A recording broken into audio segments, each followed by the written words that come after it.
Le départ de l'aventure, c'était, je m'étais installé au Vigan avec un pote et on cherche, enfin moi je cherchais un lieu, lui pas vraiment en fait. J'avais visité plein d'endroits et puis par une amie de ce pote, en fait, il y a cet endroit qui est arrivé. Et là, du coup, lui, il a dit, il s'appelait David, c'est donc un des cofondateurs aussi, qui a dit, bah tiens, ok, bah allez, on va s'installer là. Et voilà, donc du coup, on est parti à faire ce. Et on a appelé deux autres copains qui étaient sur Paris et qui, par on ne sait pas trop quel hasard, étaient prêts à tout quitter là-bas pour venir ici. Et donc, on est parti avec quatre copains et les copines en fait. Mais on connaît, c'est pas trop, voilà, c'était surtout les copains qui se connaissaient, c'est pour ça que je parle des copains. Et donc on est arrivé, quatre jeunes couples, les enfants sont arrivés dans la foulée, et, dans ce lieu de 3500 mètres carrés, sans aucune expérience ni de collectif, bon à part je sais pas, des colonies de vacances ou des colocs, quoi, et ni de bâtiments, avec des grandes idées, avec des grandes idées, voilà. Et ben voilà, donc on s'est vite fait rattraper par la matière. Enfin, c'était intéressant, quoi, parce que c'est un endroit ici où on ne peut pas trop juste se payer de mots, quoi, parce que ben, il y avait énormément de choses à rénover. Des toitures, il y avait toute l'adduction d'eau, tout l'assainissement, enfin des choses auxquelles on ne savait même pas que ça existait, quoi, on n'avait pas pensé. Et donc il a fallu petit à petit apprendre à gérer tout ça. Se créer nos appartements, parce qu'il n'y avait pas d'appartement au départ. Donc il y avait des. Bon, moi j'ai construit une maison, mais parce que je suis arrivé avec ce projet-là et j'avais vraiment envie de construire cette maison en forme de dôme. Et il y avait la possibilité ici, mais sinon tous les autres ont pris des espaces un peu en friche, des bâtiments, et se sont créés des appartes. Donc assez vite, il y a, je sais pas, 5 puis 8 appartes qui ont été créés.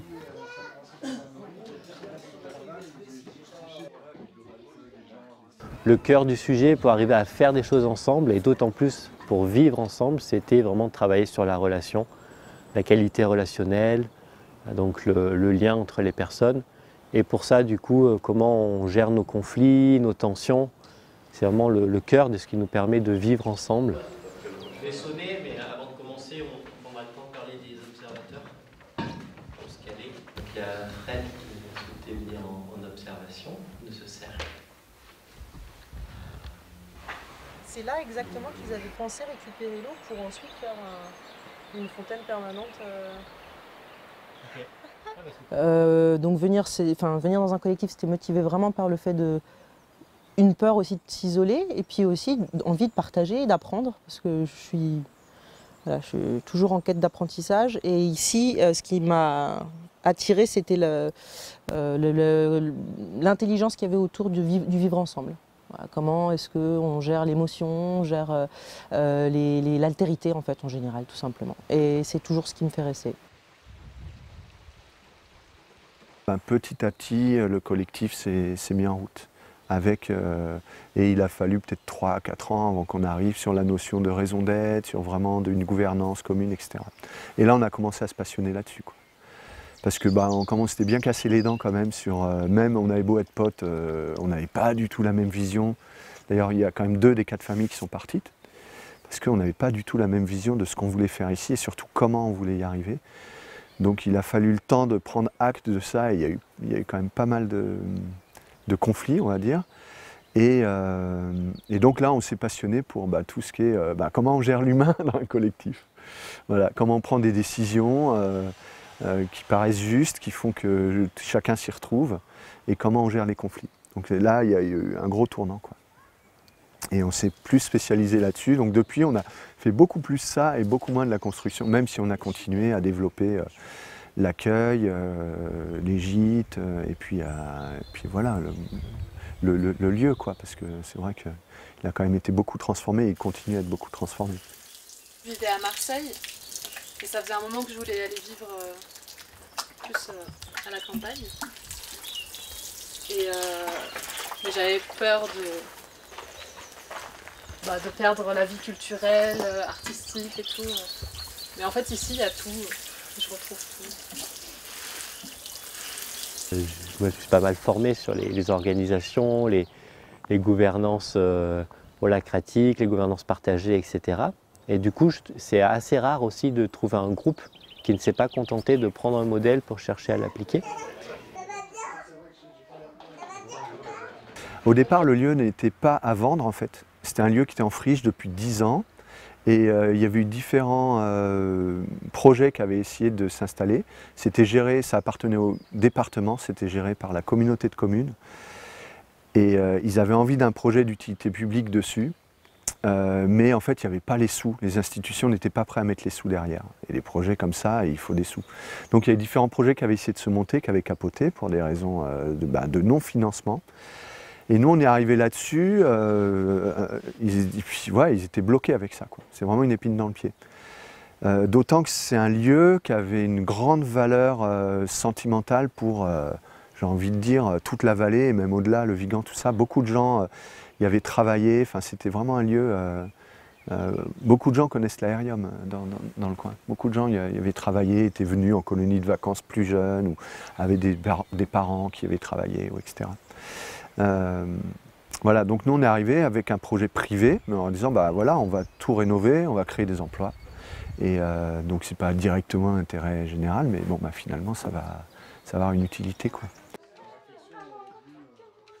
On est 25 à peu près ici, dont une petite dizaine d'enfants. Et donc ça s'étale de 5 ans à 70 ans en fait, un peu tous les âges.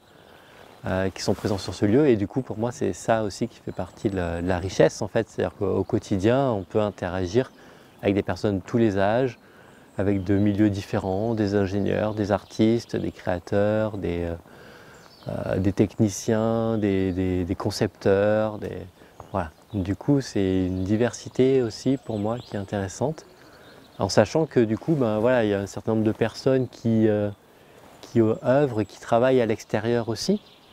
Et donc ça amène des échanges aussi. Je vais à l'extérieur, je travaille, je vais voir d'autres gens et je ramène ce que je suis sur le collectif. Voilà, donc la vie est faite de ça en fait, à la fois de vie sur le lieu avec de la rénovation de bâtis, de la construction, de la création, de l'entretien, de l'accueil de public, l'accueil de stages, etc. Et tout ça est aussi nourri de différentes activités professionnelles à l'extérieur. J'avais aussi moi la nécessité de trouver du travail, ouais, à l'extérieur. Je venais de passer un diplôme de monitrice d'équitation.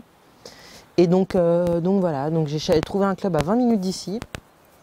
Et je travaille, ouais, je dois travailler 2 jours par semaine au club. Et le reste du temps, j'œuvre ici.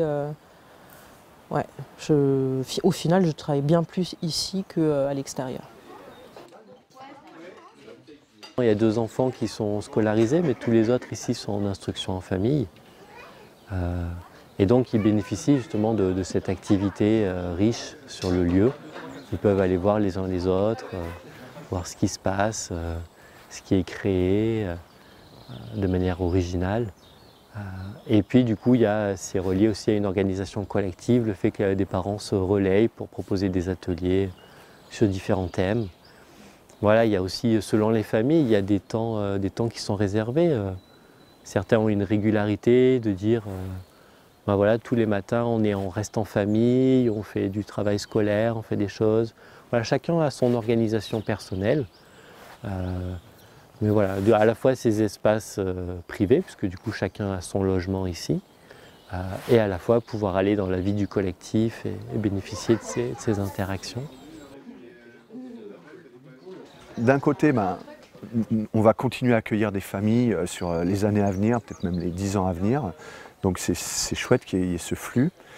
Et c'est hyper nourrissant d'accueillir des nouvelles familles, surtout ou des nouvelles personnes, surtout des personnes qui ont peut-être déjà une idée pourquoi ils veulent venir en collectif. Il y a quelque chose de plus mûr qu'avant, c'était plus bon, oh là là, dans cette société, on ne s'y retrouve pas, c'est trop dur, donc on vient se mettre à l'abri. Alors que là, on assiste beaucoup plus à des gens qui ont une idée de ce qu'ils veulent construire et qui ont les moyens derrière de le construire. Je ne parle pas de moyens financiers, hein, je parle vraiment de compétences, d'élan. Et à côté, de faire de l'accueil de gens qui viennent en immersion pour... et ça, c'est quelque chose qui nous branche beaucoup, qu'on n'a pas encore trop lancé, un petit peu. Voilà, mais qui va venir, quoi. Qui va venir. Et ça a vraiment du sens, d'accueillir des gens et de partager ce qui se fait ici. partager cette expérience, et on le fait déjà en fait. On a déjà accueilli là, pendant les confinements, des collectifs qui sont venus, et ça a été des super échanges. Et c'est chouette, on voit la valeur aussi de ce qu'on a à partager parce qu'on est là depuis un moment et qu'on a une expérience du coup.